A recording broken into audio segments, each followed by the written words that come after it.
The day the world changed into 2010. It starts.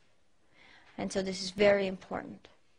The first thing that you must understand, the knowing that there is a bigger, higher knowing than ourselves. Things are not happening by chance. We choose to come here with a purpose. We are part of the big plan, the universal being. You must realize that there is more to life than just this. That we belong to something enormous. We belong to the universe, which belongs to the great I Am, which belongs to love and light, which is everything. We are bigger than you think. The second thing you must understand is history is not the evolution of technology and production. It is the evolution of thought. We think some things are right and wrong. We think this is the way it's supposed to be. We see things very black and white. You know how you're supposed to act and how to behave and how not to behave. We think, we think, we think. And at one point on this planet, we thought that all that existed and all that was beloved was Mother Earth. And so that's how we reacted. That's how we lived. And then at one point on this planet, there became the church, Christianity. And I'm not saying Christianity is bad or any church is bad. I love Christ and all the rest of them. But at that point in time in our history in the Dark Ages, we thought the church ruled our lives. There was no government, there was church. There was religion. And so we thought only what that religion taught us. There was no technology, there was no advances in human society. It was literally the Dark Ages. Because we thought the way we thought. We forgot that we are creators. We forgot that we are the great I Am.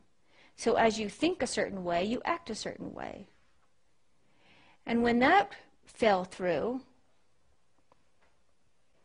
we started to remember and we thought we could start creating things. And technology took off. We started creating cities, governments, all these things. But we didn't think about the heart. We were just thinking about thinking. And this was our reality. And now we're shifting again in human consciousness. Our thinking is going towards, oh yeah, there's more than just thinking. Technology is not all it's, cracked up to be. It's glorious, but there's more. And the more is that you are something more, that you are the creator, that you are the great I Am, and that there is a God and goddess. And so history is not the evolution of technology and production. It is the evolution of thought. In this very room right now, as we think to ourselves that the universe is part of us and we are a part of the universe, as we think of that consciousness bulb flipping over, then here it comes. The more energy you give to it, the faster the more quickly it comes.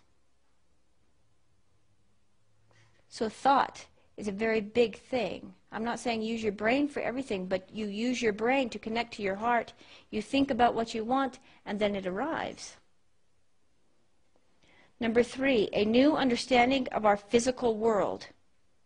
All things are alive with energy. Seeing energy, sensing beauty. This is huge. Sunset and sunrise are the very best times to see energy. You can see energy around plants.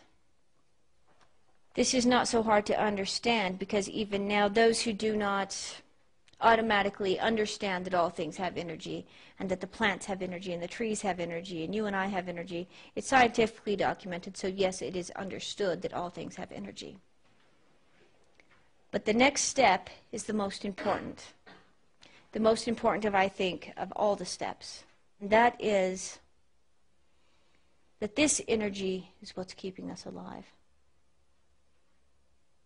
It's not the energy give and take between human beings. We are using our energies wrong. And we are being asked to use our energies correctly again. We learn to take and give energy from plants, from the mountains, from the trees, from the rivers and the oceans, and each other. We can fill ourselves with energy from Mother Earth and not take from one another. We share the energy with Mother Earth, with joy, with love and purity. So all of this time, think about what we do to each other. When you're having a conversation, right now I am giving a lot of energy, and you are giving me a lot of energy. But how many conversations, you can think about just about every conversation you have. There's somebody that rules the conversation. And there's someone that gives away all their energy. Are you a giver? Are you a taker? We live our lives by people's understandings or projections of us. If you were to tell me, well, you're doing a really awful job right now, you look really silly, I could take that in, and I could let that damage my energy, or I could just know that I don't get my energy from you anymore. I get it from this plant right here. I get it from the sky. I get it from the earth. No longer are we captive by other people's thoughts of us. Every conversation, and as soon as you understand this, you stop yourself. When you're having a conversation with your friends, are you constantly butting in to know more or to sound smarter or to rule the conversation? Or are you one of those kind of people that just give all your energy and let somebody else take all the energy? For centuries now, we have been living on the give and take of each other's energy. And this is a huge failure on our planet, on ourselves. What we are being told is all of the energy for all life inside of each and every one of you exists on the planet, not in each other. You can literally go outside and breathe in the energy from a tree until you are full. From the ground or from a blade of grass, from an acorn or an apple. The plants, the animals, the rivers, the streams, the mountains have the energy for you. We are being asked to stop taking and giving our energies away from each other. We are only hurting one another, and we have been for hundreds and hundreds of years. Your life energy exists outside. If you feel weak, don't attack someone else to feel better about yourself. Or if someone says negative things to you, then don't feel worse about yourself. How silly that you just give your energy away like that. Why is it that when you go for a walk out in nature, you feel so good? Because nobody's labeling you. It's not because you really believe things about yourself. You're just out there filling up with energy. And then you come home and all of a sudden it's gone just like that. And why is that? Because of the interaction with other people. We are taking all the time.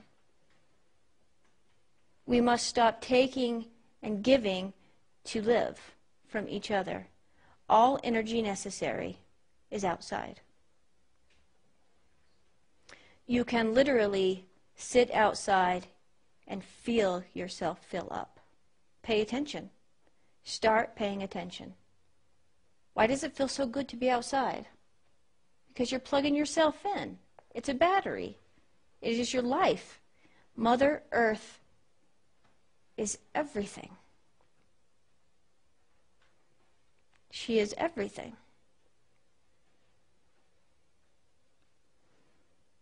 The best times to literally see energy, and every single human being can see energy. Stop telling yourself, I can't. Because you can. It's real. Sunset and sunrise are the very, very best times to see energy around the plants, around the mountains, around anything.